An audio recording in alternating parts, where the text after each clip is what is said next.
Praise the Lord. Actually வந்து பார்த்தீங்கன்னா, அப்பா வந்து ஃபோன்லேயும் சரி யார்கிட்டயும் சொல்லும்போது இது என்னுடைய சின்ன பொண்ணுன்னு சொல்லுவாங்க. என்னுடைய நேம் ஜாய். அப்பா வந்து சின்ன வயசில் வந்து ரொம்ப ஸ்ட்ரிக்ட்டு.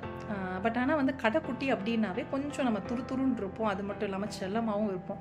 ஸோ அதே கேட்டகரி தான் நானும். துருதுருன்னு இருந்தேன்.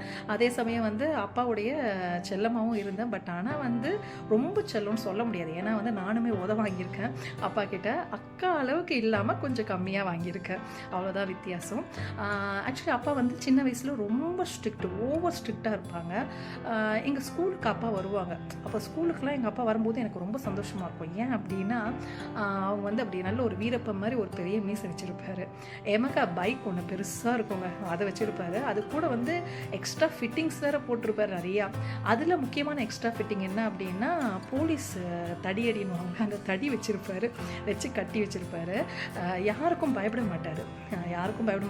அடி அந்த ரோட்லேயே ஏதாவது தப்பு பண்ணிட்டானுங்க எவனா அப்படின்னா அங்கேயே அடிப்பார். கொஞ்சம் கூட பயப்பட மாட்டார் எங்கள் அப்பா. ஸோ இதெல்லாம் பார்த்து நாங்கள் வளர்ந்தோம். அவர் வந்து அந்த ஸ்கூலுக்கு வந்தாவே அங்கே இருக்கிற பசங்களாம் சொல்லுவாங்க, ஏய் சாயோட அப்பா அப்படின்னு சொல்லி. அது பார்க்கும்பொழுது கொஞ்சம் சந்தோஷமாக இருக்கும் உங்களுக்குள்ளே. சரி, நம்ம அப்பா ரொம்ப கெத்தாக இருக்காங்க அப்படின்ட்டு. அதுக்கப்புறம் பார்த்திங்கன்னா பைபிள் ரீட் பண்ண ஆரம்பித்தாங்க, கடவுளோடு நெருங்க ஆரம்பித்தாங்க, முழுக்க ஞானஸ்தானம் எடுத்தாங்க. அதோடைய டிரான்ஸ்ஃபர்மேஷன் என்னன்னு சொல்லிட்டுங்களா, அவ்வளோ கெத்தாக இருந்தவர். நேவியில் அப்பா வந்து இருந்தாங்க. பட் ஆனால் கொஞ்சம் வருஷம்தான் சர்வீஸ் பண்ணாங்க. பட் ஆனால் அந்த கொஞ்சம் வருஷத்துலேயும் ஆஃபீஸர் ரேங்க்கில் ஒர்க் பண்ணிட்டு இருந்தவங்க. ஸோ அப்படி ஒரு டிரான்ஸ்ஃபர்மேஷன் என்ன அப்படின்னா, எவ்ரி சண்டே ஈவினிங் ஆனால் ட்ராக்ஸ் கொடுக்க போயிடுவாங்க. ஸோ தெருவில் நின்று ட்ராக்ஸ் கொடுக்க ஆரம்பித்தாங்க. ஸோ அந்த மாதிரி அவங்க செஞ்சிட்ருக்கும் பொழுது ஒரு சம்பவம் நடந்திருக்கு. அதை எங்கள் அப்பா எங்களோட ஷேர் பண்ணாங்க. என்ன அப்படின்னா, அங்கே இருக்கிற ஒருத்தர் வந்து ரொம்ப கோவமாக கத்தி அப்பாவுடைய அந்த காலரை பிடிச்சி தரன்னு இழுத்துருக்கான். ஸோ அப்படி இழுக்கும்பொழுது இவரும் அப்படியே விட்டுட்டுருக்காரு. சரி செய்யட்டும்ட்டு அமைதியாக இருந்துகிட்ருக்காரு.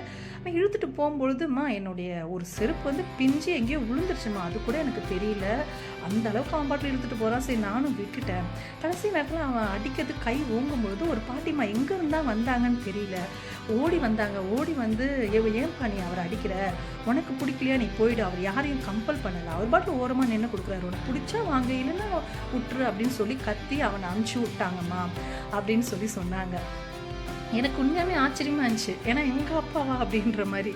ஏன்னா வந்து சும்மா ஏதாவது பேசினாவே கோவம் வந்து அடிக்கிற ஆள். பட் ஆனால் அவர் மேலே கை வச்சு அவர் அவ்வளோ ஆண்டருக்கு வந்து அவ்வளோ கீழ்ப்படிஞ்சு அமைதியாக இருந்திருக்காரு. அங்கே செஞ்ச இந்த ஊழியத்தை அவர் அப்படியே விட்டுருல. கடலூர் வந்த அப்புறமும் ஜிஹெச்சில் அவர் வந்து ட்ராக்ஸ் ஊழியம் செஞ்சுருக்காரு. அப்போ இறந்த அப்புறம் அங்கே கூட போன ஒரு அங்கிள் வந்து எனக்கு கால் பண்ணி சொல்கிறாங்கம்மா, நான் தான்மா அப்பா கூட போவேன் ட்ராக்ஸ் கொடுக்க. ஸோ யாராவது வருவாங்க, ஜோம் பண்ண சொல்லி கேட்பாங்க, அப்பாவும் ஜோம் பண்ணுவாங்க. ஸோ இதெல்லாம் அவங்க சொன்னாங்க. கேட்கும்பொழுது ரொம்ப சந்தோஷமாக இருந்துச்சு. ஸோ அந்த அவரால் முடிஞ்ச ஊழியத்தை அவர் செஞ்சுருக்காரு. கடைசியில் அவரால் போக முடியலன்றதுக்காக ஃபோனில் என்ன பண்ணுவார், வசனம் அனுப்புவார். ஸோ இந்த மாதிரி காரியத்தை அவர் செஞ்சுட்டு இருந்தாருங்க. கடைசியாக இவருடைய முடிவு எப்படி இருந்துச்சு அப்படின்னா, ரொம்ப சமாதானமாக இருந்துச்சு. அவ்வளோ ஒரு சமாதானம். ஏன்னா அவர் வந்து யாரையும் கஷ்டப்படுத்தவும் இல்லை, தானும் எந்த கஷ்டமும் அனுபவிக்கல. எந்த ஒரு வேதனையும், ஐயோ படுத்த படுக்கையாகி இந்த ஊசி குத்தி அந்த ஊசி குத்தி கஷ்டப்பட்டு அந்த மாதிரி எந்த ஒரு காரியமும் அனுபவிக்காமல் ரொம்ப அமைதியான மரணத்தை ஆண்டவர் கொடுத்தாரு. அதை பார்க்கும் பொழுது என்னுடைய 2வது பையன் இருக்கான், லெவின் கேப்ரியல் சொல்லிட்டு, அப்பாவுக்கு ரொம்ப பிடிச்சமான பேர் அது. ஏன்னா வந்து ரொம்ப கேரிங்காக பார்த்துக்கிட்டான் அப்பா. ஒரு நாள் தான் அப்பா வந்து ஹாஸ்பிட்டலில் இருந்தாங்களே, இந்த ஒரு நாள் பார்த்துக்கிட்டது அவர் தான். ஏன்னா வந்து நான் வந்து ஓடுறதுலே இருந்தேன், வண்டி எடுத்துகிட்டு போகிறதும் பொருள் ஏதாச்சும் அப்பாவுக்கு எடுத்துகிட்டு வருது. ஸோ அவர் டெஸ்டிங்க்கு இப்படி அப்படி சுற்றிக்கிட்டே இருந்தேன். ஸோ அவன் தான் டேக் கேர் பண்ணான். அவன் வந்து சொன்னான்மா, இந்த மாதிரி ஒரு மரணம் நமக்கு வரணும்மா, எவ்வளோ ஒரு சமாதானமாக அமைதியாக மறிச்சிருக்காருமா தாத்தான்னு சொல்லி அவனுக்கு அவ்வளோ ஒரு இது அந்த வார்த்தையை எனக்கு சொன்னான். அப்படி வந்து ரொம்ப அமைதியான ஒரு மரணங்க. இதில் என்னன்னா 2 ஜெபம் கேட்கப்பட்டுச்சு. என்னுடைய ஜெபமும் கேட்கப்பட்டுச்சு, அப்பாவுடைய ஜெபமும் கேட்கப்பட்டுச்சு. அப்பாவுடைய ஜெபம் என்னன்னா, கடலூரில் தான் என் உயிர் போகணும். அடிக்கடி இந்த வார்த்தையை சொல்லுவார். நான் வந்து 2 o'clock வரைக்கும் அப்பா கூட இருந்துட்டு திருப்பி 5:30 மார்னிங் வந்து நான் பேசுகிறேன், மிலிட்ரியில் பேசிட்டு இந்த மாதிரி அப்பாவுக்கு வந்து உடனே வந்து நம்ம வந்து மாற்றணும், அங்கே ஜிஹெச் எனக்கு அந்தளவுக்கு சூட் ஆகலை, அப்பா வந்து மாற்றணும்னு, அம்மா நாங்கள்லாம் கூட இருக்கோம், நீ எதுக்கும் பயப்படாத, ஆம்புலன்ஸ் தானே வரணும், எங்கே வரணும், 8 o'clock உனக்கு ஆம்புலன்ஸ் வந்துடும்னு சொல்லிட்டாங்க. ஸோ இவ்வளவும் பேசியாச்சு, எல்லாம் பண்ணியாச்சு. 8 o'clock ஆம்புலன்ஸ் வரப்போகுது அப்படின்னா 6:30 அவர் மறிச்சிட்டாரு.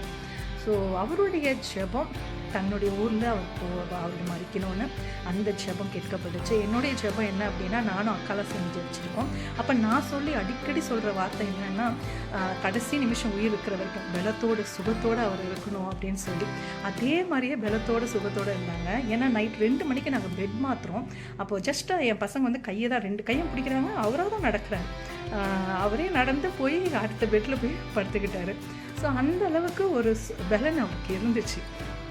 இன்னொன்று பார்த்தீங்கன்னா, அவர் வந்து 2 மணிக்கு என்கிட்ட பேசும்போது கூட நல்லா பேசுகிறாரு. பழைய காரியத்தை வந்து ரிமைண்ட் பண்ணி பேசுகிறாரு.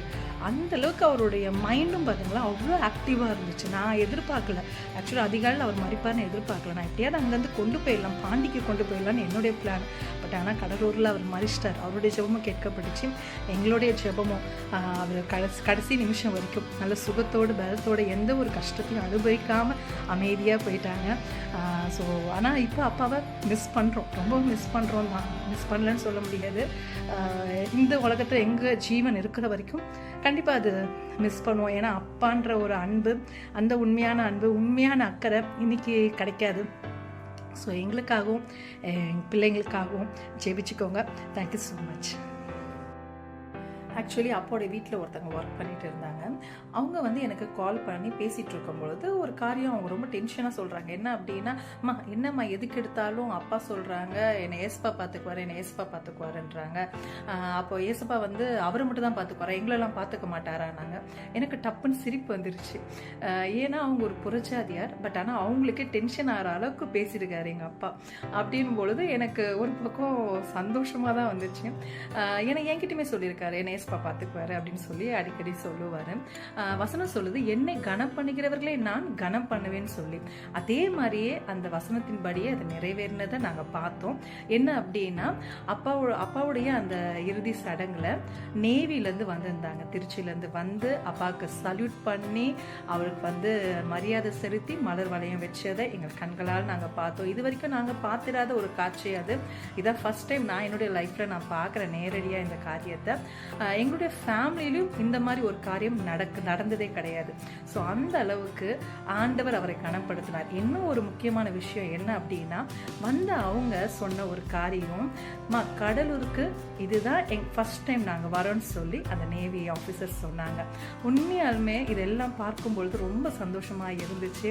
கர்த்தர் ஜனங்களுக்கு முன்பாக, மனுஷர்களுக்கு முன்பாக அவர் கனப்படுத்துவதை நாங்கள் பார்த்தோம். கர்த்தர் நாம மாத்திரம் மகிமைப்படட்டும். ஆமென்.